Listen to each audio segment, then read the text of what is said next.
Agustín es casi uno de nuestros iniciadores, porque esta fundación, estábamos rememorando hoy, que abrió sus actividades hace un poquito más de un año, o más o menos para esta misma fecha, con un diálogo entre Agustín Panikher y Jean Colel, representante, digamos, de la escuela de Idhu Krishnamurti, también catalán, ¿verdad? Sí. Así que ellos abrieron un poco las puertas de este lugar también, así que es muy simbólico que hoy esté nuevamente Agustín aquí con nosotros para hablarnos de este tema tan interesante, tan necesario, que es como reflexionar sobre qué es la espiritualidad hoy en día. Y desde esta visión de Agustín, que si bien está profundamente involucrado con las filosofías y las religiones orientales y con la India en particular, que es parte de su historia, es parte de su sangre. Sí. Es nieto por parte De padre, por parte paterna. De abuelo hindú, o indio en realidad, ¿no? Pero Sí. también hindú. Aquí se suele decir Aquí hindú, ¿verdad? suele decir hindú. Allá le decimos indio. Decía que más allá de que él es un referente, podríamos decir, en el conocimiento, el estudio de las tradiciones hindúes, lo que nos va a hablar hoy tiene que ver con esta propuesta de una espiritualidad secular. Podríamos decir transreligiosa también. Ya lo iremos viendo. Después iremos Sí. viendo. Bueno, voy a entonces a mencionar la actividad hoy por hoy principal de Agustín, que es ser director de la editorial Kairos, en la cual trabaja desde 1979. La editorial Kairos es como un referente también en el mundo editorial, y gracias a Kairos y a Agustín, el mundo de habla hispana y los lectores de habla hispana hemos podido tener acceso a infinidad de títulos que son de primera línea en cuanto a religiones, espiritualidad, nuevos paradigmas, pensamiento holístico, etcétera. Hoy en día, si no fuera porque son tan caros esos libros para nosotros, sería para tener una gran biblioteca llena de Kairos. Bueno, él es el responsable. El culpable. También es autor y ha publicado en Kairos, por supuesto, varios títulos. El primero es del año 2001 y es un estudio sobre el jainismo, sobre la historia, sociedad, filosofía y práctica. El segundo, Índica, una descolonización intelectual. El tercero, Los Sikh, historia, identidad y religión.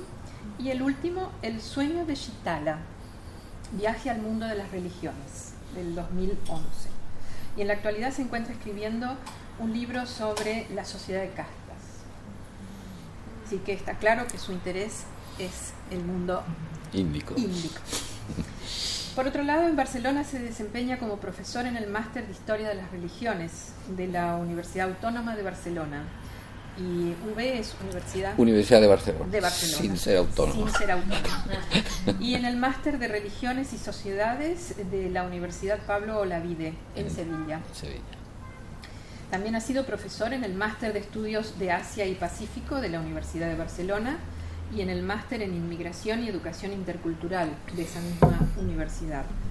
Su actividad académica lo ha llevado, por supuesto, a escribir numerosos artículos, tanto académicos en journals y revistas de divulgación, y colaborar en diversos medios de comunicación, porque entiendo por su facilidad de palabra que también le gusta comunicar. Y otra cosa que se ve que le gusta mucho es viajar. Sí, me encanta. Porque viaja con frecuencia, no solo a la India y al Asia, sino también aquí, a Latinoamérica, donde una vez por año gozamos de su... Sobre todo a Latinoamérica, más que Asia en este momento. Bueno, y por último decir que siguiendo esta tradición familiar es presidente de la Fundación Ramunic Paniker. Era mi abuelo. Era tu otro abuelo, sería. ¿No? Ese, el abuelo. El hindú. El hindú, ok. Que está dedicada a la ayudar en la educación de niñas y niños necesitados de la India y el intercambio cultural entre el sur de la India y España, de donde evidentemente has ejercido, digamos, concretamente, vivencialmente este ejercicio, este compromiso con esta causa, porque sus 2 hijos son niños indios adoptados. Sí. Así que los dejo con Agustín. Bueno, muchas gracias. Bueno, muchas gracias, Ana María. Gracias a todos. Estamos en petit comité. Aquí me gusta más. Yo tuteo enseguida, a los. Eso no, bueno, en Argentina se tutea bastante, En otros países son más respetuosos. Yo os hablaré de tú o de vosotros, aunque aquí decís ustedes. Bueno, es un honor, Caroline, repetir un año después aquí en la Fundación, que ya tiene mucho nombre esta Fundación, por supuesto en la Argentina, pero en España ya se empieza a hablar de la Fundación Columbia de Buenos Aires. Por lo tanto, coincidiendo con mi visita, pues aprovechamos para organizar esta charla y salió así un poco con Laura también, y Caroline, a las dos les quiero agradecer mucho. Pues esta idea de hablar no sobre la India, que sería lo propio en mí, yo suelo dar conferencias sobre la India, sino sobre la espiritualidad o la religión. Quizás voy a hablar más de religión, ya veremos. Yo tengo aquí mi machete, para no irme por los cerros de Úbeda, que decimos allá en España, para no divagar demasiado, y hablar de religión, espiritualidad, religiosidad, y con un gran profundo agradecimiento a la Fundación y a todos vosotros, y también a mi amigo Daniel de la Fundación Krishnamurti, que él fue quien me introdujo y nos puso en contacto. Por lo tanto, bueno, vamos a hablar aquí. Yo me pongo esto aquí para ver el tiempo que llevo. Bueno, una horita, y luego podemos establecer un pequeño diálogo acerca de los temas que vayan saliendo. Vamos a hablar sobre religión, quizás voy a hablar bastante, y espiritualidad, y tal vez lo que podría ser un punto de intersección entre religión y espiritualidad. Religiosidad es un concepto que a mí no me desagrada. Y lo voy a hacer, mi discurso, mi conferencia, mi charla, yo no tengo ninguna gran autoridad, aunque Ana María ha hecho un elogioso referencia a mis cursos, a mis clases, o mis 35 años como editor. Eso quizás me da una cierta experiencia como autor, como conocedor de la India, pero en realidad no soy ningún maestro, ninguna gran autoridad, y no creo que pueda hablar con más diligencia sobre este tema que la mayoría de vosotros que estáis aquí. Ahora quizás sí que puedo aportar algún ángulo, alguna reflexión que luego pueda servir a todos nosotros, ¿no? Y de lo que voy a decir admito, como siempre, yo siempre lo digo, admito todas las discrepancias. Estaré muy de acuerdo con lo que discrepéis de lo que yo vaya a proponer, porque no pretendo formular ninguna ley universal ni que las cosas son así, sino es una manera que a mí me parece interesante de enfocar estas cuestiones. Bueno, vamos allá al grano, y lo voy a hacer con una pregunta, o vamos a formular una pregunta que es bastante obvia, la pregunta, pero la respuesta no es tan obvia, que es: ¿qué es la religión? Esa es una pregunta que tiene, supongo que algunas os la habréis planteado alguna vez, y ya sabremos, cada uno, me imagino que tendrá una idea, distinta de lo que es la religión. Y es un término muy difícil de definir, es muy escurridizo. Yo durante muchos años he estado leyendo, escuchando, conociendo, tanto como editor, como persona o como autor, a distintos maestros espirituales, a sacerdotes, a gurús, a psicólogos. He leído a historiadores, antropólogos, sociólogos, fenomenólogos, filósofos, gente de distintas orientaciones. Por supuesto, hoy en día incluso hablan los neurobiólogos, los psiquiatras, cada uno, los economistas, un freudiano, un marxista, un antropólogo, un Florencia, Eliade, el Papa de Roma, cada uno va a tener su visión, y me he dado cuenta que el abanico de definiciones de lo religioso, de la religión, es impresionante. No hay consenso.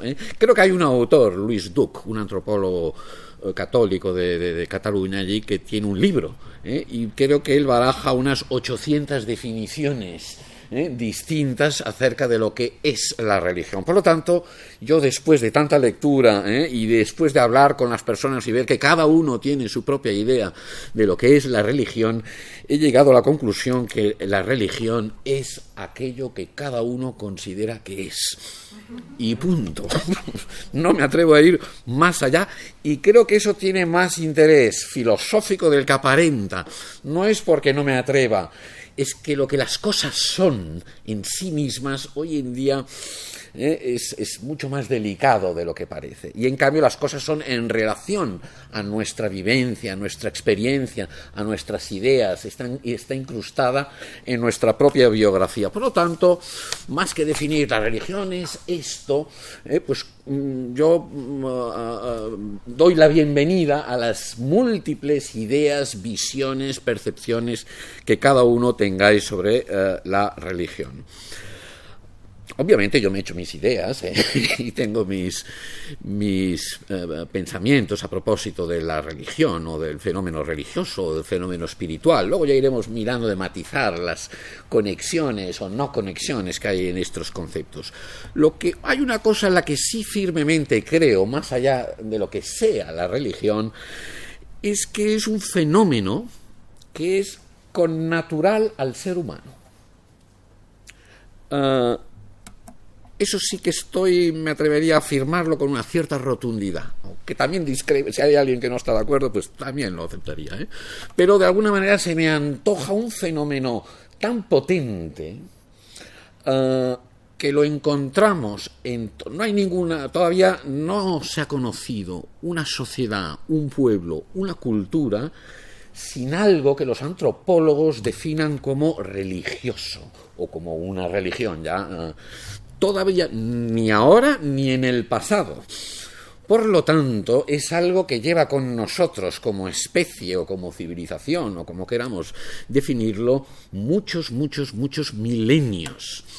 Casi que la humanidad es impensable sin la religión. Es de las pocas cosas que nos diferencia de nuestros queridos hermanos los chimpancés, lo digo con todo el respeto por los bonobos y los chimpancés, y aún incluso me atrevería a conceder que algunos animales, porque eso los biólogos ya lo han empezado a estudiar, tienen formas protorreligiosas, sobre todo de ritualizar actitudes morales y éticas como la empatía o el altruismo. Eso no son exclusivos de los humanos. Por lo tanto, incluso me atrevería a decir que la diferencia con nuestros hermanos del reino animal en este aspecto tampoco la exageraría demasiado. Pero de alguna manera, ya nos entendemos, es algo que realmente es muy humano, es muy propio nuestro. La humanidad es impensable y nosotros como individuos, como seres humanos, también creo que no somos pensables sin, no ya la religión, sin la religiosidad, sin una dimensión más profunda, que de momento no voy a definir, ligada a la sensibilidad religiosa o espiritual. Ya vais viendo por dónde voy enfocando. Pero volviendo al concepto religión, claro, no solo es un concepto difícil de definir y la humanidad está entretejida con eso, porque es que no es para menos. Las religiones, históricamente y actualmente, dicen explicar o pretenden explicar los grandes interrogantes que nos planteamos todos. Las religiones dan sentido a la vida, hablan del origen del mundo, se plantean la cuestión del mal y del bien. Por lo tanto, la mayoría de religiones abordan estos aspectos. Además, las religiones, o algunas religiones, sobre todo las muy grandes, tienen una vocación de legislar y ordenar bastante acusada, legislar lo político, lo moral o lo ético, incluso la propia identidad personal. Hay algunas religiones que nos la remarcan o nos obligan a determinados atuendos, a determinadas dietas. Por lo tanto, la religión se inmiscuye mucho en aspectos, en este tipo de aspectos. Algunas religiones dicen además que liberan. ¿Nos liberan de qué? De la ignorancia. Otras dicen que nos liberan del sufrimiento. Hay algunas que nos liberan de la muerte. Por lo tanto, estamos hablando de un fenómeno que no es nimio. Y quizás para algunos, más que liberar, lo percibirán de la forma contraria. Dirán, no, las religiones envenenan, nos adormecen, no son el opio del pueblo, y nos meten dogmas y supersticiones, y incitan a las guerras y a separarnos, y tienen unos ideales. Eso también forma parte del fenómeno religioso. Pero está claro, y que por eso es tan complicado definirlo y verlo, porque no tenemos la distancia necesaria. No es un objeto, la religión no es un vaso, no es una mesa, sino que forma parte de nuestra propia psique y de nuestra propia cultura y de nuestra propia sociedad. Las religiones tienen que ver con lo político, aunque a algunos no nos guste, pero tienen que ver con ello. Tienen que ver con la mística, por supuesto, pero con el ritual, con la sexualidad, con la gastronomía, con lo que comemos o no comemos, por ejemplo. Tiene que ver con la danza, con la música, con la arquitectura, con las expresiones de arte. Tiene que ver con la ética, la moral y la filosofía y la psicología. La religión o la religiosidad, o como queramos definir esa dimensión, permea cantidad de dimensiones de nuestra vida. La medicina, la economía, todo eso es impensable en muchas sociedades sin lo religioso. El que haya ahora en esta sociedad occidental moderna nos hayamos secularizado un poco no nos ha de hacer perder de vista que la religión ha estado muy entretejida con todos los aspectos de nuestra existencia como seres humanos. Y como tales, las religiones son capaces de lo peor.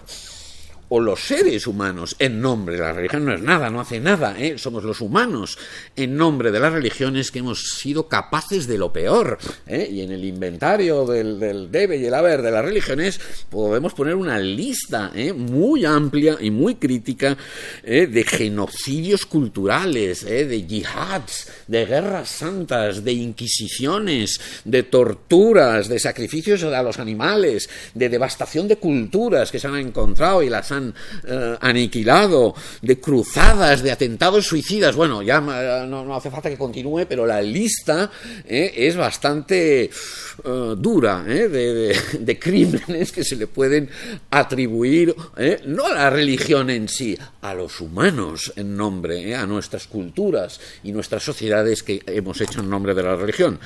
Pero al mismo tiempo que tiene ese lado, digamos, negativo, esa sombra, o no tan sombra porque es muy visible, las religiones también han sido capaces de lo mejor. O los seres humanos, en nombre de la religión, hemos creado obras de arte extraordinarias, de arquitectura, de música, de pintura, de danza. Civilizaciones enteras se han construido alrededor de las religiones o de núcleos religiosos. Expresiones de bondad y de misericordia y de altruismo y de empatía, eso ha estado también muy ligado. Algunos de los textos de sabiduría más, no algunos, casi todos los textos de sabiduría de las distintas culturas y sociedades del planeta han estado vinculados. Algunas de las obras maestras en filosofía, en mística, han estado muy ligadas a las religiones. Por lo tanto, también en su haber tienen unos costados, como no puede ser, como toda construcción humana, los humanos somos capaces de lo peor y de lo mejor. Pero todo eso, lo interesante es que se hace en nombre de la religión. Eso es yo creo que lo que digo es muy sencillo de seguir, pero creo que es importante ir recordando este aspecto complejo muy cromático del fenómeno religioso. Las religiones muchas veces apoyan las jerarquías establecidas y se asocian con los poderes fácticos, esto es muy conocido y muy sabido, pero también pueden incitar a las rebeliones y pueden canalizar el espíritu de protesta en muchas sociedades, en muchos lugares del mundo, ha sido vehiculado a través de religiones o grupos religiosos. Las religiones pueden devenir grandes negocios, hay unos, bueno, solo hay que ver algunas de las riquezas que han acumulado y acumulan todavía algunos de las religiones o grupos religiosos del planeta, son un gran business, pero al mismo tiempo han sido algunos de los fundamentos de la caridad, de la compasión, de la ayuda al prójimo más potentes que hemos podido conocer. O sea que hay que mirarlo, yo creo, de las dos maneras. Como decía antes, pueden ser el opio del pueblo y para algunos lo son. En cambio, para otros las religiones liberan. Las religiones nos pueden liberar de la ignorancia, ¿no?, del sufrimiento y del apego. Por eso que para algunas personas la religión o su religión es lo más precioso que hay en su vida, mientras que para otras personas no ya su religión, sino normalmente las religiones, pues cuanto antes nos desembaracemos de ellas, mejor, porque son una lastre y una inutilidad para la humanidad. Encontraremos todo tipo de posiciones. Yo voy a seguir ahora profundizando un poco más después. Esto era la introducción,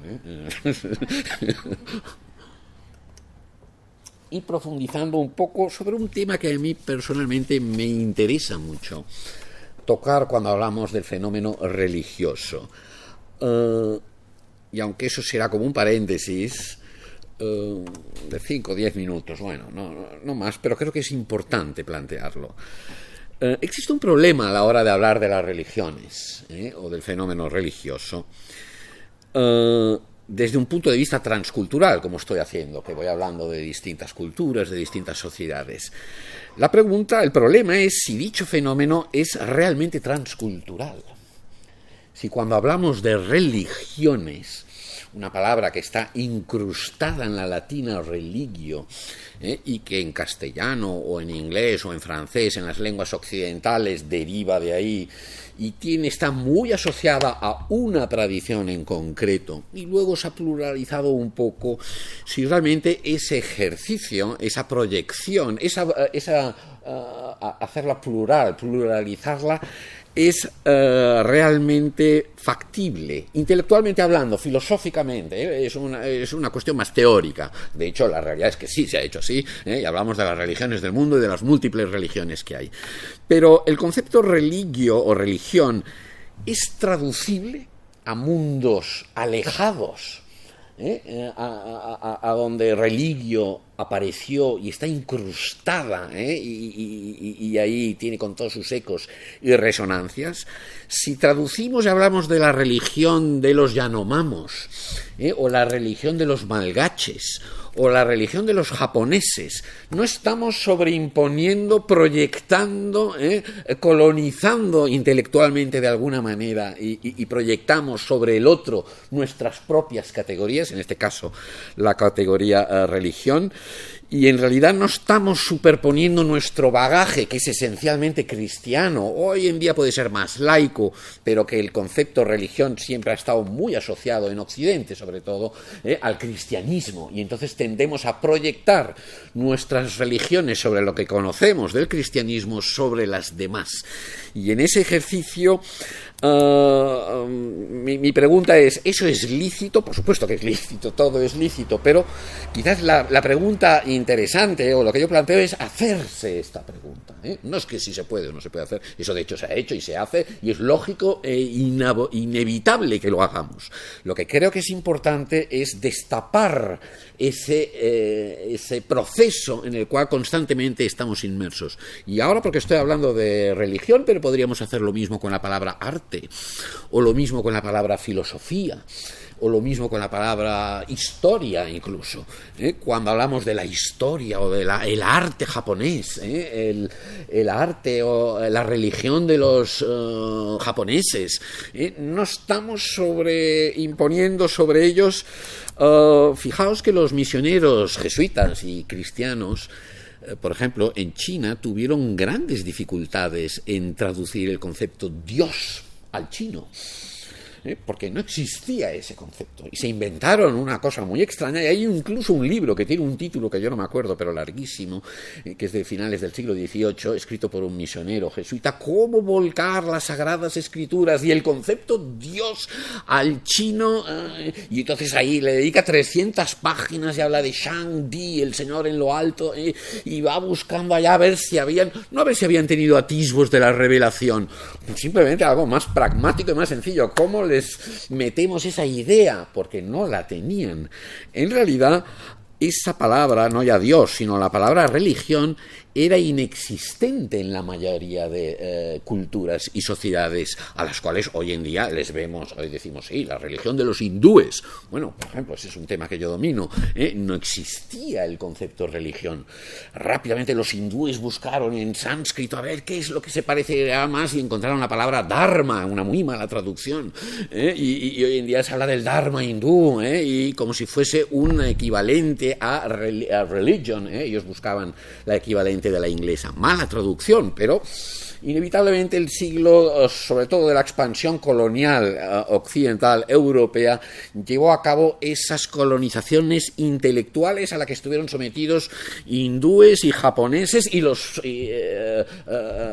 amerindios y de todas las culturas, y los propios europeos fueron colonizados por sus propias categorías. No es que eran los malvados europeos que fueran allá a meterles esas ideas a los nativos, sino que en la interacción, en el encuentro entre Occidente y Oriente, entre los europeos y los amerindios, se fueron construyendo esas categorías, y por eso alguno de los libros que tú has citado, Ana María, de mis libros, tiene que ver un poco con la descolonización intelectual, que es básicamente, no es decir, ahora voy a decir lo que de verdad, no, es básicamente una terapia, es sacar a flote esas cargas y hacerlas visibles y que las reconozcamos. Este sería un poco más mi ideal, el libro, sobre todo el de Índica y el del sueño de Shitala, uno más sesudo y el otro más de forma más light, ¿no?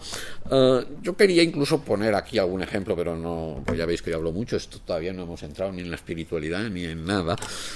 Sí que voy a poner algún ejemplo, porque yo creo que esas cosas son importantes. Tenía el del hinduismo, que eso es una categoría que se fue construyendo como religión del mundo, según el patrón, los parámetros de lo que entendemos en Occidente que son las religiones.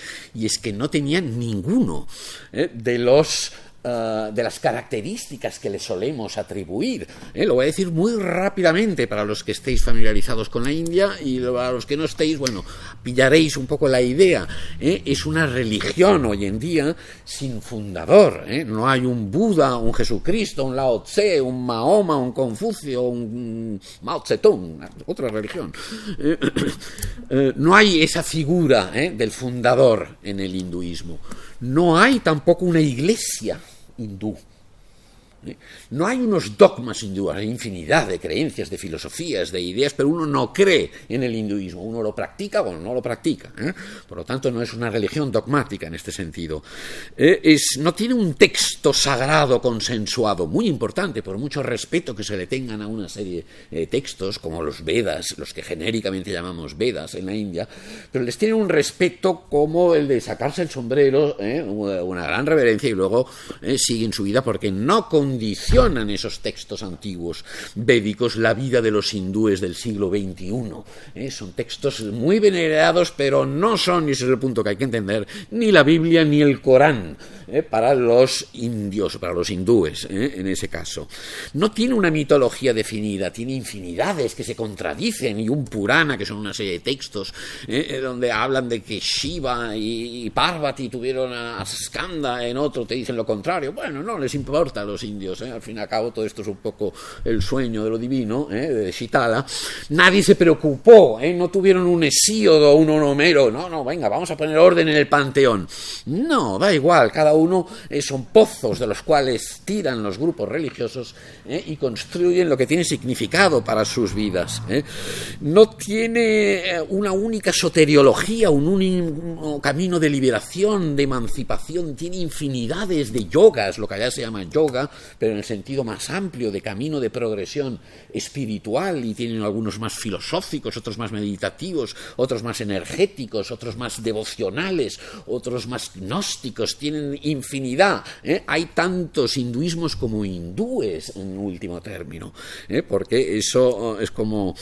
en fin, no tiene una ética universal, hay una serie de valores, no violencia, veracidad, bueno, algunos son muy comunes, otros, pero en realidad la India siempre entendió que la moral, la ética, el comportamiento adecuado es propio de cada uno, es el Sva-Dharma, no hay el Dharma universal. Se conoce, es una idea que está allí detrás y que resuena, pero casi todo ha de ser contextual, incluso la no violencia no es universal, la no violencia se aplica a determinados contextos, el deber de un guerrero es la violencia, no se le puede pedir la no violencia a un guerrero, mientras que a un brahman, a un sacerdote, a un liturgista, sí sería muy mal vista esa no violencia.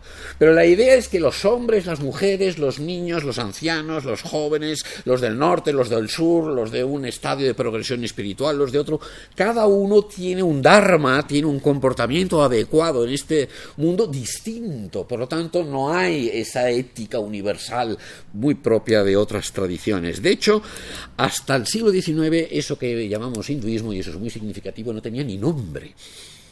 No tenía nombre, no existía el hinduismo. Ese se construyó, de hecho, bueno, no voy a entrar aquí porque si no... pero es un constructo de principios del siglo XIX. La primera vez que aparece en inglés, muy significativamente, que sea en lengua inglesa y no en sánscrito o en alguna de las lenguas vernaculares de la India, en hindi, en marathi, en panjabi, en una versión del Oxford Dictionary de 1829. Quizás Ram Mohan Roy ya la utilizaba en el 14, da igual, no tiene más de 200 años. Bueno, en fin... En cambio, durante el siglo XIX y el XX, en el encuentro colonial, se fue ecualizando, esa sería la palabra, entre esa interacción entre los administradores coloniales, los filólogos, los historiadores, los antropólogos, los políticos, y los propios hindúes, los pandits, los grandes gurús, los grandes maestros, los reformadores hindúes. Muy importante la labor de estos reformadores que hablaban en inglés y que conocían la ciencia occidental, y entre todos esos se fue semitizando de alguna manera, y entonces se fueron elevando una serie de textos casi como la Biblia de los hindúes, la Bhagavad Gita, el Evangelio de los hindúes. Bueno, eso nunca ha sido un evangelio, en fin, por muy poderosa, potente, profunda y magnífica que sea la Bhagavad Gita, y los dogmas de los hindúes creen en que hay una Brahma, Shiva y Vishnu. Bueno, eso es una proyección de la Trinidad. Eso en la India nunca ha sido popular, ni ha tenido ningún... y se busca, incluso los propios hindúes dicen, no, es que atisbos de monoteísmo nosotros ya teníamos antes que los propios occidentales o la tradición abrahámicas, porque ya hace 3.500 años que nosotros hablábamos del único Dios, o sea que luego ahí ya entran juegos más políticos e ideológicos. Todo eso lo explico para mostrar cómo lo que hoy en día nos parece la religión hindú, en realidad es un constructo del encuentro colonial. Había un antropólogo que decía, exageraba sin duda, pero ilustra bastante bien lo que estaba hoy diciendo, que hay más religiones dentro del hinduismo que afuera.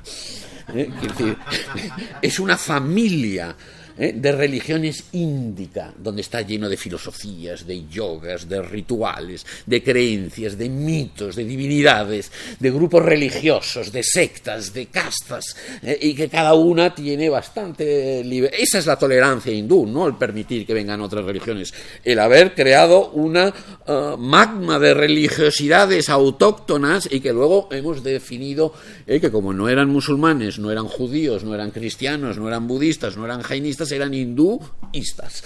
Pero eso es un proceso relativamente reciente. Me parece importante recalcar eso, aunque me haya ido un poco de las ramas, porque eso muestra una parte del fenómeno religioso que creo que es importante que conozcamos, cómo las vamos construyendo. Voy a poner otro ejemplo más breve, no me voy a extender tanto, que es el caso japonés. Japón siempre sirve mucho porque es algo tan alejado. A medida que nos alejamos del Mediterráneo, donde nacen una serie de religiones, sobre todo las monoteístas, y a medida que nos vamos alejando, China ya está muy lejos y Japón todavía más, sobre todo hacia allí, todos los esquemas, todas las categorías del fenómeno religioso se derrumban todavía más, ¿no? Por ejemplo, en Japón, la teología y la creencia son irrelevantes. Los japoneses no creen. De hecho, hay una estadística de los años 90 y que dice que solo un 30% de los japoneses se declaró creyente. Muy poco, un 70% dijo que no eran creyentes y solo un 14%, que es poquísimo, dijo que la religión era importante. O sea, un 86% de los japoneses dijeron la religión no es importante. Y en cambio, uno puede ver a los japoneses con todas sus reverencias y toda la ritualización que hacen de lo social, que son una gente que tampoco diríamos que es un pueblo muy secularizado, 100% secularizado, ateo, lo interesante es que el 70% de los japoneses dijeron que los sentimientos religiosos eran importantes. O sea, desecharon la creencia. Lo que cada uno cree, bueno, pues es un asunto privado de cada uno, lo que las religiones digan, da igual, es el sentimiento religioso lo importante. Y ese sentimiento ellos lo pueden expresar en distintas religiones simultáneamente. De hecho, la mayoría de japoneses, en esas famosas estadísticas de los años 90, del Ministerio de Educación japonés, entonces la población de Japón eran 125 millones o 127 millones de habitantes, y le preguntaron la religión de cada uno. De hecho, incluso la palabra religión se construyó con dos palabras, Shūkyō, es en japonés, que quiere decir secta, doctrina. Bueno, entonces es bastante normal que la mayoría digan que esto no les interesa. Y de hecho muchos son contrarios al Shūkyō, pero en cambio todo el mundo ve que participan del budismo, del shintoísmo y de otras tradiciones. En esa otra estadística de los 127 millones, 85 millones de japoneses dijeron ser shintoístas. 90 millones dijeron ser budistas. Ahora ya las cifras ya no me acuerdo, pero da igual, ya veis que nos hemos superado con mucho los 120 y pico. Unos 15 millones dijeron ser taoístas, 10 millones confucianos, 10 millones cristianos, 10 millones más de los nuevos movimientos religiosos, que allá hay mucho. En fin, no es necesario, ahí esas cifras no son exactas, la cuestión es que había más que duplicaban la población de Japón. La mayoría de japoneses había puesto 2 o 3 cruces. Por lo tanto, la frontera religiosa, que eso es algo que para un monoteísta es obvio, o yo soy musulmán, yo no puedo ser budista, o si yo soy cristiano, yo soy judío, no puedo ser de otra religión. El japonés no tenía ningún inconveniente en decir, y en unos contextos es más budista, en otros es más shintoísta. Por lo tanto, la propia idea de las fronteras religiosas se derrumba. Yo creo, bueno, todo eso lo digo para este ejercicio de hacer conscientes, de hacer aflorar las cargas ideológicas y que tienen, ¿no?, los conceptos y los matices. Yo creo que ese es el verdadero rol del intelectual, más que yo ahora decir la religión en verdad es esto, es destapar las cargas, todo ese intríngulis que hay detrás del fenómeno religioso. Bueno. tanto. Vamos a ir enfocando al tema de la espiritualidad, porque si no... en cualquier caso, ya se ve que el fenómeno religioso es muy complejo, muy rico, es muy de actualidad, y yo creo que por todo eso, porque es tan vital y fecundo y tan de interés personal, yo creo que es muy importante que lo conozcamos bien. Bueno, yo creo que si habéis venido a esta conferencia ya sois personas interesadas en este fenómeno, pero yo creo que debería trascender, que se debería estudiar en las escuelas. No clase de religión, o catequesis de una religión en concreto. Eso me parece que hoy en día no se sostiene. Pero sí estudiar el fenómeno religioso en historia y en sociedad y en valores, en educación de valores, porque es imprescindible para conocer las sociedades, para conocer los referentes, para conocer la historia, para conocernos a nosotros mismos como especie, conocer el fenómeno religioso.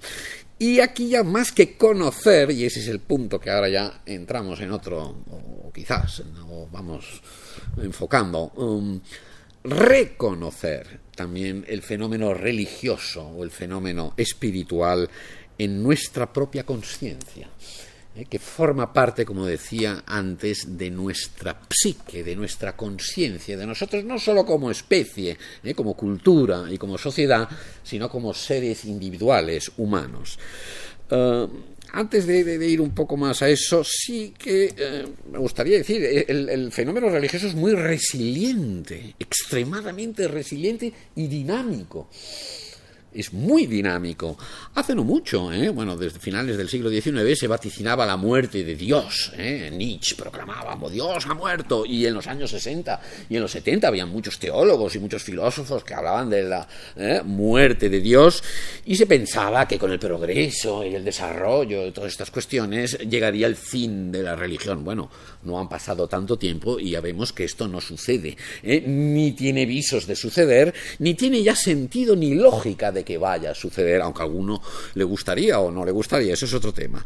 La religión está en primer plano, no paran de surgir movimientos religiosos, miles de movimientos. Se calcula que en la Tierra hay unos 40.000 movimientos religiosos. No hay 7, 8 religiones del mundo, 40.000 movimientos. Bueno, algunos son muy pequeños, ¿no? Son muy locales, son iglesias. En Sudáfrica me parece que solo allá hay 3.000 iglesias cristianas, que si un cristiano de otro lugar entra allá dirá, esto es cristianismo, no entenderá nada, y la del pueblo contiguo es distinta. Bueno, pero es una religiosidad autóctona. En Brasil, en Vietnam, en la India, en México constantemente están apareciendo nuevas religiosidades, sincréticas, híbridas, mezcladas. Algunas no durarán mucho tiempo, otras sí, no lo sabemos, pero aparecen miles, y al mismo tiempo que tienen esta dinámica y esta fecundidad, al mismo tiempo es un fenómeno de una extraña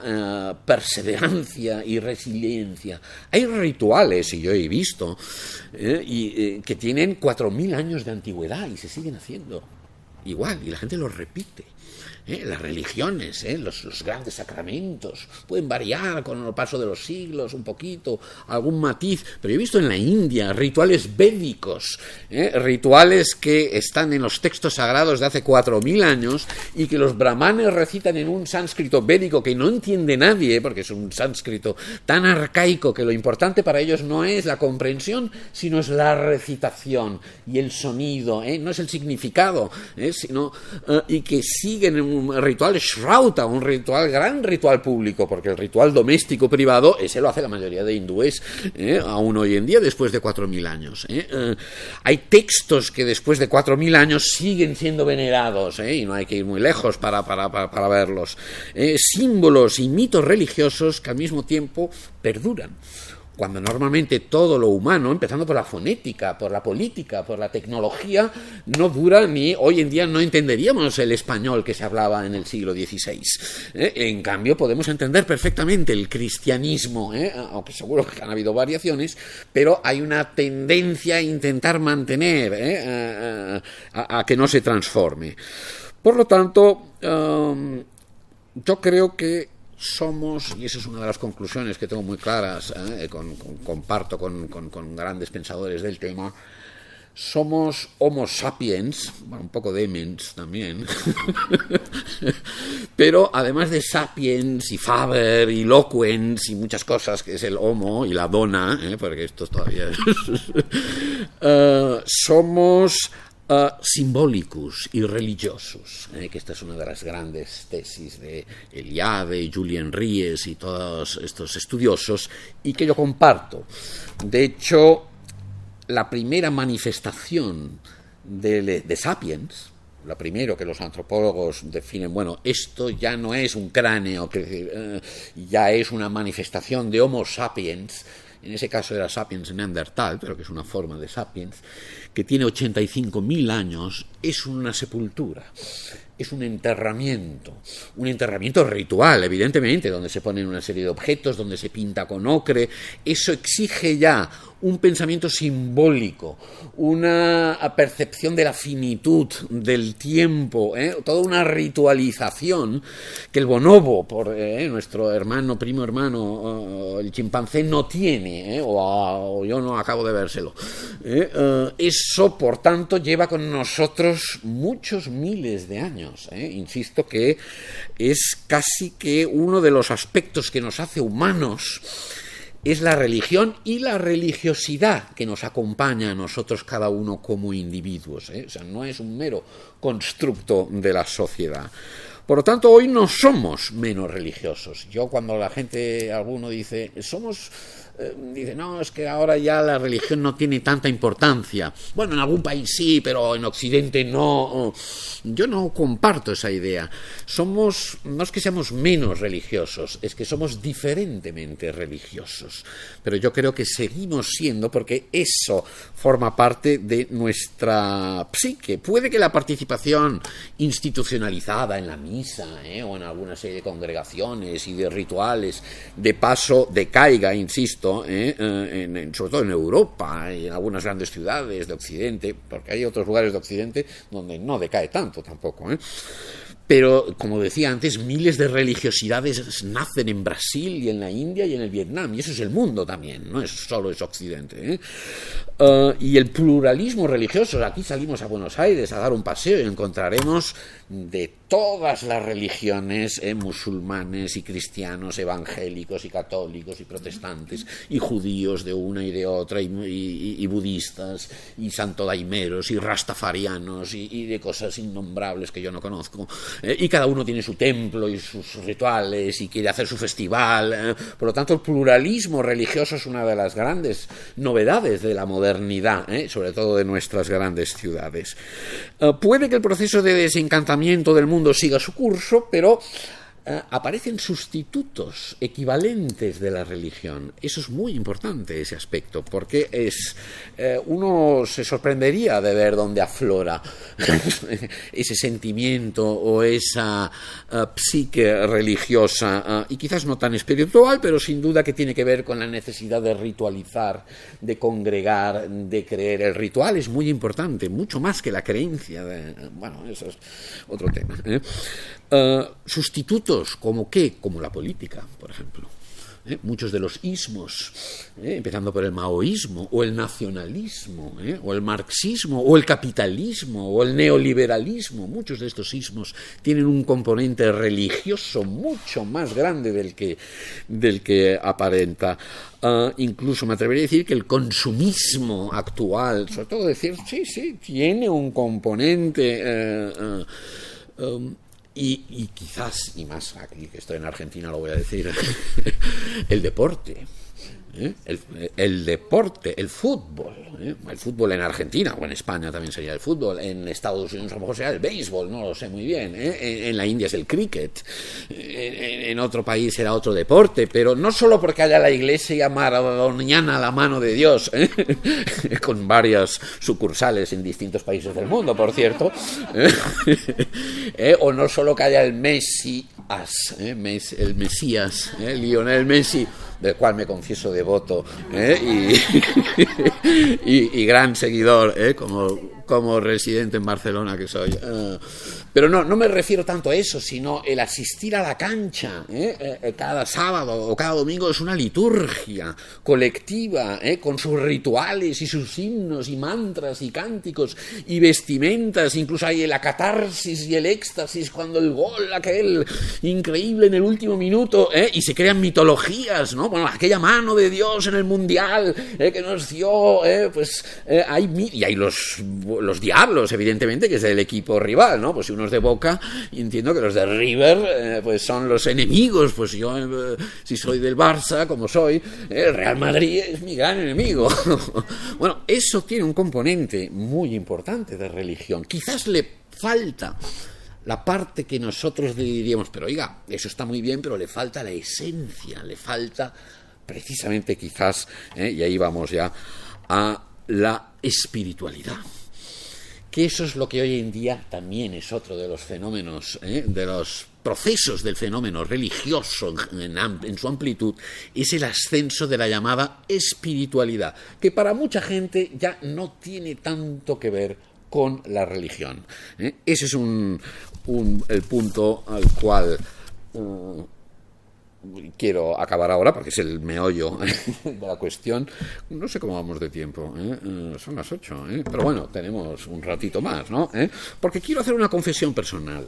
Yo creo que estas cosas, yo huyo bastante no me gustan nada a mí los predicadores o los grandes gurús, y rehuyo y ya.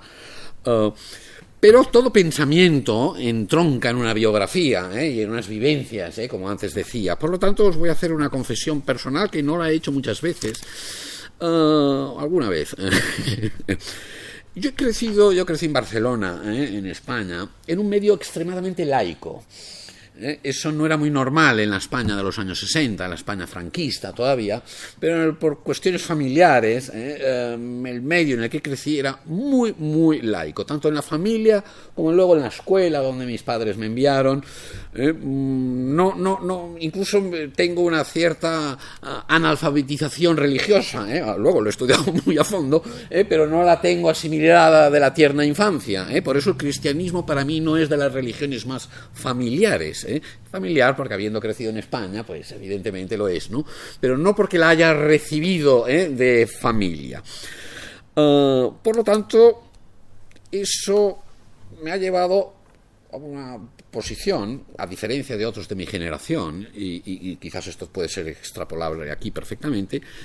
Esta situación me ha llevado a que yo no le tengo tampoco un gran rechazo, ni ninguna manía, ni ninguna alergia al fenómeno religioso, como algunos de los de mi generación que vivieron un tipo de religión que les inculcaron muy poco transformativa, muy poco espiritual, muy el peso de la tradición, y tuvieron que matar literalmente a Dios. Yo no he sentido la necesidad porque ya lo habían hecho mis padres o ya lo habían hecho otros, y yo ya crecí sin eso, como quizás están creciendo también ahora muchas más personas, muchas más jóvenes sobre todo. Pero el punto que yo quería llevar es que yo crecí sin tener la creencia en Dios. Nadie me inculcó la idea de Dios, y eso que en mi familia habían sacerdotes, o sea que no es que fuese tampoco ajeno, pero yo crecí, y mi madre debió actuar bastante, sin demasiadas ideas de este estilo. Por lo tanto, yo puedo decir con mucha naturalidad y sin ninguna pretensión, y que nadie lo tome mal si hay alguien muy creyente aquí, de que yo no soy creyente, ni sobre todo no creo en Dios, y no soy creyente ni practicante del cristianismo, y que soy abiertamente ateísta. No tengo ningún reparo. No soy ateísta porque yo sepa que Dios no existe, porque entonces eso ya sería la creencia en la no existencia de Dios.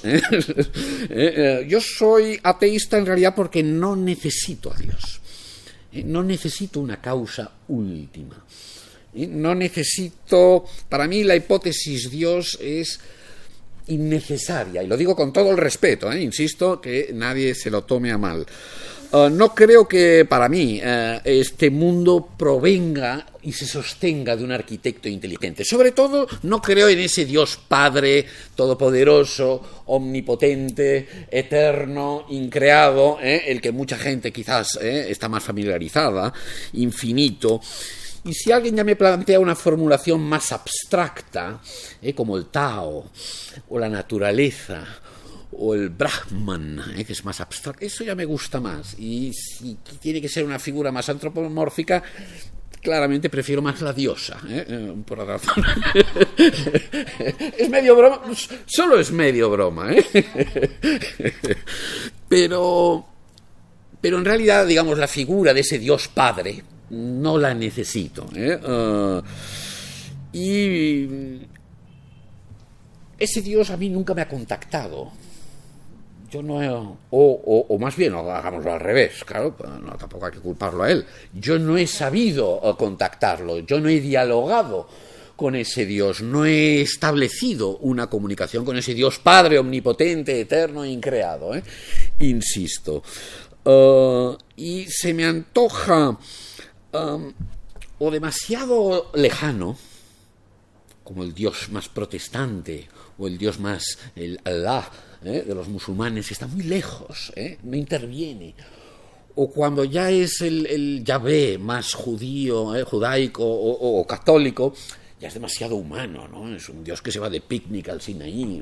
Bueno, es como los dioses de los griegos o de los hindúes, que están detrás de las chicas. Y bueno, entonces, bueno, es demasiado humano. A ver, entiendo yo la metáfora y puedo entender el simbolismo. De hecho, es muy enriquecedor, pero ahora lo estoy llevando a otro lado, que creo que me estáis siguiendo. En fin... Además, un Dios así difícilmente aguanta el famoso argumento de la teodicea, de cómo hay el mal en el mundo, cómo se explica si ese Dios todopoderoso y que lo ha creado todo es todo bondad. Bueno, eso ha llevado ríos de tinta que yo no voy a entrar aquí. Sin embargo, mi ateísmo se tiene que cualificar, se tiene que matizar. Y yo creo que ahí algunos, a lo mejor no estáis para nada de acuerdo, y yo digo, no hay ningún problema, pero algunos, ahora con lo que diga, nos encontraremos en algún punto. Más que este ateísmo sería como un no teísmo, que no es exactamente lo mismo. O sea, soy ateísta, pero no ateo. Aunque el Real Diccionario de la Academia Española, estas instituciones tan allá de la península ibérica, los toma como sinónimos, y yo claramente los separo. Un ateo es el que no solo no considera que este Dios no existe, sino que además no solo es innecesario, sino que es perverso, es un problema que hay que eliminarlo y que cuanto menos intervenga en este mundo, mejor. O sea, que devalúa el sentimiento religioso, espiritual, y piensa que todo eso es un mundo de supersticiones y las religiones son el opio del pueblo. Pueden serlo, estoy completamente de acuerdo, pero no creo que necesariamente tenga que ser así, como creo que también he dicho. Por lo tanto, yo no identifico un teos, soy un ateos, no un ateo, soy un ateísta, no identifico una causa última, sería más bien un transteísta. Esto me gusta más. Y ahí me identifico con tradiciones como muchas de la India, como el budismo, como el jainismo, o como el Vedanta Advaita, en último término, que trascienden la idea de un teos, de un dios, y simplemente no lo necesitan. Tampoco se empeñan en mostrar su inexistencia, simplemente lo dejan de lado. Y es en ese sentido en el cual yo me siento no teísta. Y esa posición en la cual yo me encuentro, y creo que a lo mejor algunos de los que estáis aquí también, es la que yo llamo espiritualidad secular. Y ahí entramos en un terreno, que es el que teníamos anunciado después de 50 minutos o no sé cuántos, y tocar el tema pero yo creo que todo era interesante el llegar hasta este punto. Yo creo que muchas personas, y creo que todos, pero algunos quizás más que otros, tenemos sensibilidad, tenemos oído, igual que oído musical, y el símil es importante, oído espiritual, oído místico, oído religioso, si se quiere. En este caso los vuelvo a equiparar porque siempre hay una cierta ambigüedad entre lo religioso y lo espiritual, según qué contextos parece que ser cosas muy similares y en según qué otros pueden ser cosas muy separadas. Sin embargo, cuando hablamos ahora, estoy planteando la espiritualidad secular, creo que esa sensibilidad espiritual o trascendente o mística, por ponerle algún nombre, para algunos ya no se puede cultivar o no la podemos cultivar en el marco de una religión institucionalizada. Y de aquí que cada vez haya más gente que se sienta muy espiritual, pero que sea aconfesional. Y que diga, no, si yo estoy en búsqueda espiritual, yo me siento con mucha espiritualidad, pero yo no me identifico con el cristianismo o con el islam, o con alguna cosa sí, pero que decir, eso a mí no me da la respuesta ni me da el marco necesario para desarrollarme a mí como persona espiritual y como persona. Muchas personas no están representadas por esas instituciones porque tienden a ser instituciones de poder y tienden a ser instituciones que han quedado para muchas personas demasiado anquilosadas en unas formas externas y su capacidad transformativa ha bajado. Sin embargo, no renunciamos a nuestra espiritualidad, a cultivar esta dimensión. Por lo tanto, a ver, ¿qué significa la palabra espiritualidad? Como la religión significará aquello que cada uno crea que es. Históricamente, por espiritualidad se entendía el núcleo místico más profundo de las religiones. Por lo tanto, había una espiritualidad cristiana, había una espiritualidad musulmana, había una espiritualidad judía, hindú, de muchas tradiciones, y ese es el sentido que todavía mucha gente le da. Pero ese no es el que me refiero cuando hablo de una espiritualidad laica. Es la espiritualidad precisamente al margen de estas grandes tradiciones. Y hoy para mucha gente la espiritualidad es precisamente el camino de liberación o de religación o de trascendencia al margen precisamente de las religiones institucionalizadas. Y esa es la diferencia crítica que mucha gente realiza. Y la idea es que podemos cultivar este sentimiento, porque yo lo percibo más como una sensibilidad, un sentimiento en lo secular. Secular viene de saeculum, de siglo. Por lo tanto, es en la existencia temporal, contingente, material en nuestra propia humanidad personal, coyuntural, contingente, donde se puede cultivar, y no aspirando a un cielo o a la promesa de un nirvana o unas metas ultraterrenas, ultramundanas, o en el contexto de una comunidad de profesionales, de monjes, de monjas, de sannyasins, de renunciantes, sino es en nuestra propia vida cotidiana, en lo secular. Y ahí es donde puede estar incrustada esta espiritualidad. De alguna manera, la espiritualidad secular sería el reconocimiento de que lo sagrado, es una manera bonita, o que la existencia temporal y material puede ser sagrada, es de alguna manera sagrada. Esa sería para mí una posible definición de lo que sería la espiritualidad secular, el reconocimiento de la sacralidad de la existencia. Es estar abierto en el mundo de una manera distinta, pero sin participar necesariamente en una religión establecida. Para hacerle un guiño a los teístas, de alguna manera es el reconocimiento de la inmanencia, es el triunfo de la inmanencia, el aspecto inmanente de lo divino. Ahí yo lo admitiría con mucho gusto, el aspecto, y eso por ejemplo yo lo he vivido mucho en la India, donde además lo divino es que lo encuentran en todas partes, es extraordinaria la capacidad que tienen para verlo y sentirlo y vivirlo y experienciarlo, ¿no? En este sentido, lo sagrado en el núcleo íntimo de todo, porque todo está interconectado con todo. Esa sería la percepción del espiritual, secular o religioso. Eso yo creo que lo comparten. Y sobre todo no solo en lo sagrado, en lo íntimo de los objetos, las cosas y las relaciones, sino muy en especial lo sagrado en la porción íntima de nosotros mismos. Este tipo de espiritualidad normalmente ya no tiene que ver tanto con esas metas, como decía, o con una serie de rituales, sino que está más centrada en el sufrimiento, en la alienación, en la ignorancia, en los problemas un poco que nos encontramos todos, la injusticia, la sensación de separación o de separatividad que nos, o por ponerle del otro lado, tiene que ver con la felicidad, tiene que ver con la sabiduría, tiene que ver con el amor, con la justicia, con el sosiego, con la empatía. Es un tipo de espiritualidad, entiendo yo, hasta con la belleza, tiene, y está muy entretejida, ¿no? Por lo tanto, y aquí ya voy acabando, ya estamos, bueno, todavía no llevamos ni una hora, Pero bueno, como yo voy enlazando una cosa con otra, en poco tiempo yo hablo bastante, Esta... ya son 5 minutitos, porque sí que me gustaría acabarlo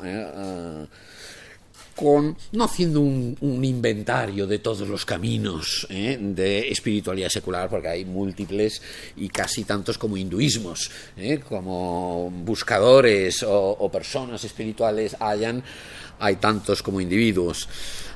Claramente, muchas personas que de alguna manera se sienten espirituales pero no representadas en las grandes religiones, buscan caminos de autorrealización, algunos que están en la intersección, sobre todo cuando se incorporan técnicas que sí están muy ligadas a algunas tradiciones espirituales, técnicas de yoga, técnicas de qigong, técnicas chamánicas, técnicas de tai chi o psicoterapéuticas más de Gestalt, o de psicoanálisis, o de distintas, o los que toman enteógenos, pero que normalmente las contextualizan. El contexto no es el de la tradición per se, y el de la gran tradición o la gran religión. Por eso los caminos de autorrealización hay infinitos, como muestra la cantidad de grupos New Age o de Mind, Body, Spirit que hay una gran profusión, y hay muchas personas que hacen meditación, yoga, y se sienten, insisto, este punto es muy importante, se sienten espirituales pero no religiosas. Es una diferencia émic, que dirían los antropólogos, Es una diferencia que no es el de fuera que la decide, es el que la siente así y dice: yo me siento espiritual y no religioso, y eso es lo que vale, Si luego de fuera dice: oiga, pero si usted está haciendo sufismo en realidad, bueno, pues eso es lo que dirá el de fuera, pero el que se siente así, lo vive de esta manera y que toma del sufismo algún aspecto, alguna danza, alguna idea, pero luego la integra de una manera completamente secular, y no es musulmán, y no se convierte, y no entra dentro de lo que sería la religión más establecida. Yo creo que ese es un fenómeno muy común hoy en día, es un fenómeno que va muy en auge y es una de las grandes transformaciones de la espiritualidad, de la religiosidad y hasta de la propia religión, aunque eso precisamente se aparten, porque muchas de estas personas consideran que la religión está desacreditada, o no se reconocen en las grandes, o al menos no les reconocen la capacidad transformativa, que ese es un punto muy importante, y que ciertamente muchas de las grandes tradiciones han olvidado, y están en otros. En este tipo de caminos de autorrealización, que hay muchos, y este es un punto que yo quiero sacar, y si no saldrá en las preguntas, cada uno se crea un poco su síntesis personal, un poco a la carta. Porque muchas veces uno toma un poco de aquí, un poco de allá y un poco de acullá, y se hace su cosmovisión, sus prácticas, sus técnicas, sus creencias, y se lo combina un poco a su manera. Es el individuo. De cierta manera, esta espiritualidad ya no se hereda, sino que uno la escoge y la va variando, o la descubre, dejémoslo así. Un punto muy importante que creo que hay que hacer: eso no implica un mayor discernimiento o una mayor lucidez, o una mayor adultez espiritual, no necesariamente. de hecho, ahora dejadme de hacer una pequeña crítica o autocrítica a la religión a la carta, es precisamente que los practicantes van al vaivén de las modas y de los supermercados y de algunos iluminados o maestros o maestras que van allá y en realidad tenemos, incluso me atrevo a decir, un poco menos discernimiento del que pensamos que tenemos. En realidad la crítica que hago es que falta un poco de espíritu crítico, que creo que es importante que no nos olvidemos que aunque no hay que hacer de la razón con la R mayúscula como ha hecho la modernidad la finalidad de todo, tampoco hay que olvidarla, no hay que tirarla por la ventana y no hay que despreciarla de alguna manera. Y el otro punto, además de la falta de espíritu crítico, y ese ahí soy yo bastante más duro, antes lo comentábamos antes de venir aquí, la poca profesionalidad o la falta de madurez e incluso a veces de profesionalidad de muchos de los supuestos maestros o terapeutas que circulan por ahí. Que aquí cualquiera que haya hecho un cursillo ya va y te da lecciones de lo que sea, con todo respeto lo digo, porque es que puedes saber, en fin, hay mucha credulidad y charlatanería, y lo digo que yo estoy incrustado en este mundo y la fundación también, y que yo creo que es importante que entre todos hagamos este ejercicio porque falta reflexión, falta autocrítica, falta una palabra que en sánscrito es muy buena, es extraordinaria y que insisten mucho en las tradiciones de la India, que se llama viveka. Viveka, que solemos traducir por discernimiento, discernimiento espiritual. Bueno, pues un poco de viveka sería una buena dosis. Pero eso no quita, después de hecha esta autocrítica, que muchos de estos caminos de crecimiento y este camino que cada uno se ha conjuntado, ese cóctel a veces impresionante, pero que cada uno es adulto y no somos nosotros que le hemos de decir qué es lo que está bien o lo que está mal, eso no quita que ahí uno encuentre el sentido de la vida y encuentre una cosmovisión y una situación en el mundo y de relacionarse con los demás más genuina y que le transforma, que le guía. Y aquí no voy a entrar a hacer el inventario de los métodos de meditación o de expansión de la conciencia o de las psicoterapias, en fin. Y ya para acabar, ya estoy en los últimos minutos, ya veo que ya todo el mundo, a ver si acaba ya este hombre. Ya otros caminos, porque estos, como antes decías, meten un pie en las grandes tradiciones de sabiduría.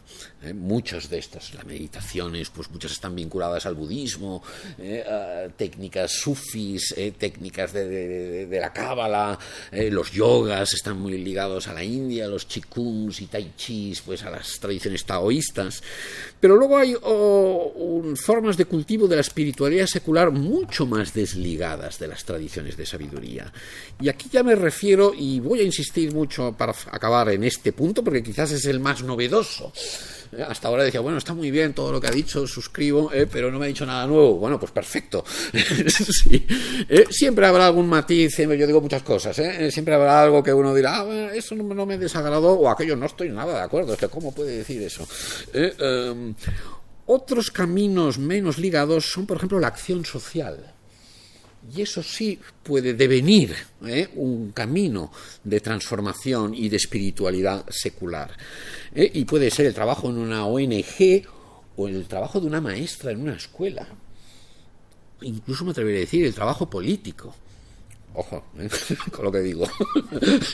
Ya me entendéis, aquel que o aquella que por vocación y por actitud, aquella apertura de corazón, de mente, entra en la acción social, en un activismo social, pero con un componente altamente espiritual, cuya finalidad de alguna manera es encontrar sentido a su propia vida y a la de los demás, en este caso normalmente. El servicio a la comunidad ahí puede estar ligado a la caritas cristiana o a la compasión o al ideal del bodhisattva, siempre insisto, pero hay mucha gente que no sabe ni de budismo ni de cristianismo y que en cambio está en eso. Eso es un tipo de espiritualidad secular. Otra puede ser el trabajo con la naturaleza. muy importante, no solo el del ecologista, por supuesto, el del ecologista o la ecologista que están trabajando y haciendo lo que pueden muy a contracorriente, lamentablemente, sino, incluso me atrevería a decir, aquel o aquella, cualquiera de nosotros que puede percibir lo trascendente en un paseo por la montaña, en el bosque, en el mar, esa conexión con lo natural, ya muy íntima, muy personal, uno la puede llegar a cultivar y a partir de ahí eso engranarse en todo su complejo mundo de simbolismo, de religiosidad y de espiritualidad. Me atrevería a decir también, y eso habrá alguno que no estará de acuerdo conmigo, bueno, insisto, la ciencia puede ser un camino no el cientificismo, ya me entendéis, no el tecnologicismo, no un nuevo invento y esta visión utilitaria, pragmática, materialista, no nos referimos a esto, sino la ciencia tanto puede ser del gran científico que ante el universo tiene esta sensación de asombro, lo que Aristóteles decía, ¿no? El asombro por la existencia. Es una cualidad, una sensibilidad muy mística y que se puede cultivar en la ciencia y que hay muchos científicos, sobre todo aquellos que están más en vanguardia y gente que tienen una sensibilidad filosófica o mística muy parecida a la de los místicos precisamente. No que digan lo mismo, pero sí que convergen en esos puntos. Pero no solo el gran científico, sino aquella enfermera, y digo enfermera porque la mayoría son mujeres, o el doctor, que también liga con lo social y que ahí se autorrealiza. Esos pueden ser caminos de espiritualidad secular, aunque a lo mejor alguno no lo reconocería. Bueno, pues si no lo reconoce, no lo será, y será un profesional y un gran... pero yo desde fuera me atrevería a decir, pues esa persona, para mí, si lo hace con genuina disposición, puede estar en un camino de esos. Y quizás, y con este ya acabo, y para mí es el epítome quizás de la espiritualidad secular, cultivada y desarrollada en el mundo del arte. Este quizás sería el más evidente para mí. El arte... A mí no me gusta el arte en mayúscula, tampoco. Ya veis que a mí las mayúsculas no me entusiasman mucho. El Dios, el Estado, la nación, la patria, el yo, el arte, la ciencia, la razón. Pero en cambio, la experiencia estética de contemplación o de audición, o de participación en lo bello, en lo hermoso, eso tiene mucho de espiritual, según como yo lo entiendo. Puede ser con la danza, con la pintura, con la música, y aquí acabo ya con mi último minuto personal, y ese para mí sí que es más íntimo, más que aquello del ateísmo, que en realidad es una cosa más de pensamiento. Pero ahora sí que os voy a acabar con una cosa más íntima que incluso me cuesta más expresarla, o no, en realidad no me cuesta, pero sí que es más íntimo para mí, y eso sí que es más destaparme, y no decir que no creo en Dios. ¿Cuál es mi camino de espiritualidad secular? Bueno, ya veis que he acabado con el arte y yo ahí haré la confesión, en mi caso es la música. Tanto cuando la interpreto y toco el piano, mal, no tengo por qué ser yo Sviatoslav Richter. Además soy un autodidacta, a mí nadie me ha enseñado, aunque tenía una abuela pianista. El hindú, aquel se casó con una pianista catalana, o sea que tiene una extraña mezcla. Pero tanto cuando lo interpreto como cuando la escucho, o sea, puede ser en un contexto u otro. Y yo creo que a muchos nos pasa, cualquiera. Por eso para mí siempre pongo el símil del oído musical, no es nunca gratuito, porque para mí ese es por ahí donde me entra la trascendencia. Yo cuando escucho una pieza de Bach, o de Mozart, o de Monteverdi, o un Drupad, que es música clásica, canto clásico de la India, un raga hindú, no soy yo estoy en otra, me trasciendo, no sé cómo llamarle, a veces no me he parado mucho a describir, a analizar, no, simplemente, y no son solo con estas músicas cultas, a mí me entusiasma el reggae, el flamenco, el cantejondo de verdad, no las sucedáneos, bueno, de eso de verdad lo digo yo, el blues, o sea, aquella música, sobre todo estas, la música gitana, o negra, que sale de aquí, de ese chakra, y que expresa un sentimiento, el blues, el flamenco, el reggae, que hay un dolor incluso.